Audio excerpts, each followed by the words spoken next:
Maintenant, notre dernier intervenant dans le cadre de ce séminaire national sur le leadership, voici Sidney Powell. Elle a pratiqué le droit pendant de nombreuses années, principalement à la Cour d'appel de 5e circuit des États-Unis. Elle a été avocate principale dans plus de 500 cas en appel au niveau fédéral, dans 350 d'entre eux en tant que procureur adjoint des États-Unis et chef de la section d'appel dans les districts ouest et nord du Texas. Elle a été présidente de l'Académie américaine des avocats spécialisés dans les cas en appel et de l'Association du barreau du 5e circuit fédéral et elle est membre de l'American Law Institute. Beaucoup d'entre vous ont entendu ou vu l'une de ses fréquentes apparitions à la radio et à la télévision, notamment chez Lou Dobbs, Hannity, Shannon Bream, Laura Ingraham, Newsmax, One American News et Mark Levin. Sa profonde inquiétude concernant l'excès de poursuites judiciaires l'a amené à écrire un best-seller intitulé License to Lie, exposant la corruption au sein du ministère de la Justice. Elle travaille actuellement comme l'un des avocats représentant le général à la retraite Michael Flynn. Je pense que certains d'entre vous ici présents ont peut-être entendu parler du général Flynn. Elle expliquera aujourd'hui comment redresser la justice. Veuillez accueillir à la tribune Sidney Powell. J'ai deux questions, Sidney. Premièrement, où se trouve le rapport de John Durham?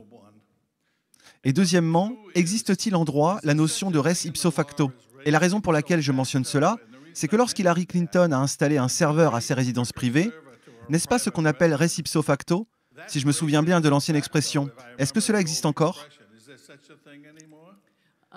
Oui, c'est en effet res ipsa loquitur. La chose parle d'elle-même. Ce qui s'est passé, c'est qu'il y a eu deux poids, deux mesures. J'ai écrit un article pour le New York Observer il y a des années, intitulé « Les innombrables crimes d'Hillary Clinton », qui est devenu viral. Je pense que Roche l'a même peut-être lu en ligne. Ce sont probablement des choses pour lesquelles elle pourrait encore être inculpée, et franchement, je pense qu'elle devrait l'être. Parce que la loi sur l'espionnage...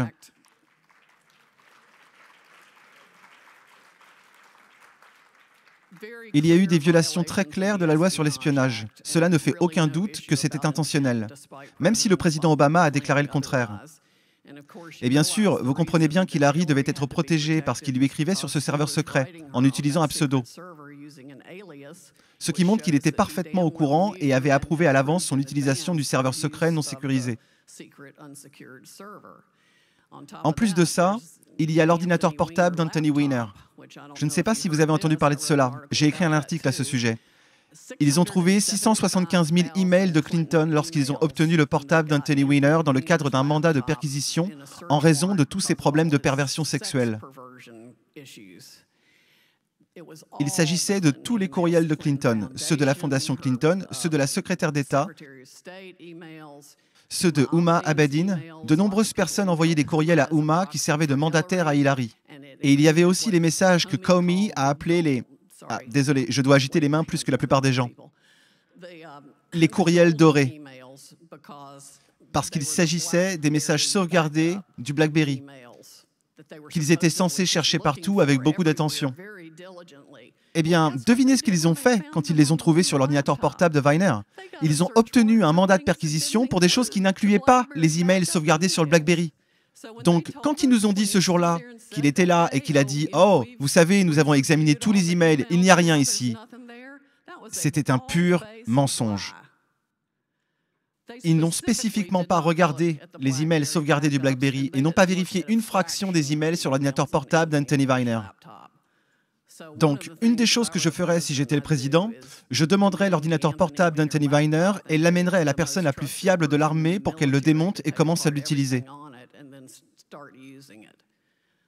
Il y a beaucoup de choses sur cet ordinateur portable qui peuvent faire l'objet de poursuites, je n'en doute pas. En fait, j'ai entendu dire que les policiers de New York, qui sont pourtant des enquêteurs aguerris, ont dû littéralement aller vomir en voyant certaines de ces choses. C'est à ce point terrible. Vous pouvez soutenir ma chaîne via PayPal ou Tipeee. Le lien est dans la description. Abonnez-vous si ça n'est pas déjà fait et activez la cloche pour être notifié des prochaines vidéos. Et bien sûr, n'oubliez pas de partager. À très bientôt.